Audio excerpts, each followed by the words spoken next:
मनुष्य शरीर अमूल्य। यह सत्य जे समस्त प्राणी ठारे चारोटी गुण समान रही। आहार, निद्रा, भय एवं मैथुन। समस्त प्राणी मध्य मानवर केवल ज्ञान शक्ति रही जहाद्वारा ईश्वर दर्शन संभव। अन्य कौनसी जोनि रे यह संभव नुहे। यही कारणरू देवता माने मध्य मानव जन्म को ईर्षा करती और पृथ्वी रे मानव जन्म धारण करने को सर्वदा लालायित होइथांती, जद्वारा सेमानंकर मुक्ति लाभ हेब। कहा कहा मतरे मानव शरीर अति दोषयुक्त, कृमि, पूज्य एवं कफरे परिपूर्ण, क्षणभंगुर, रोगग्रस्त तथा नश्वर। एथिरे कौनसी संदेह नहीं जे एसबु सत्य, किंतु एते दोषगुण रे भर्ती होई मध्य मानव शरीर अमूल्य, कारण ज्ञान प्राप्ति केवल एही योनि रे ही संभव। मानव शरीर प्राप्ति हेबा परे जाई एही शरीर नश्वर एवं विश्व परिवर्तनशील बोली उपलब्धि होइताए। एही सत्य को हृदबोध करिबा परे इंद्रिया शक्ति विषयरू मुक्त होई सतसत्र विवेकपूर्वक विचार करी जणे ईश्वर साक्षात्कार मार्ग रे अग्रसर होई परिबो।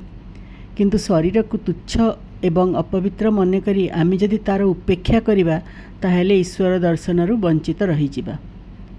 जदि यह को मूल्यवान मन करी ता प्रति आसक्ति रखिबा ताहेले इंद्रिय सुख प्रति मोहाविष्ट होई जिबा। फल आमर पतन सुनिश्चित।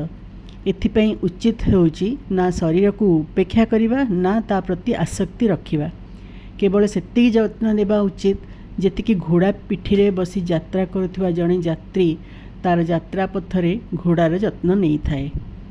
सुतरां शरीर को सर्वदा ईश्वर दर्शन किंबा आत्म साक्षात्कार निमित्त व्यवहार करने उचित, जहाँकि जीवनर मुख्य ध्येय।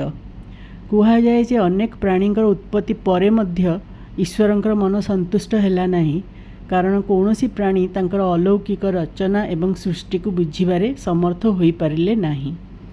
यही कारणरू से एक विशेष प्राणी अर्थात मानव जातिर उत्पत्ति कले एवं ताकू ज्ञानर सुजोग प्रदान कले।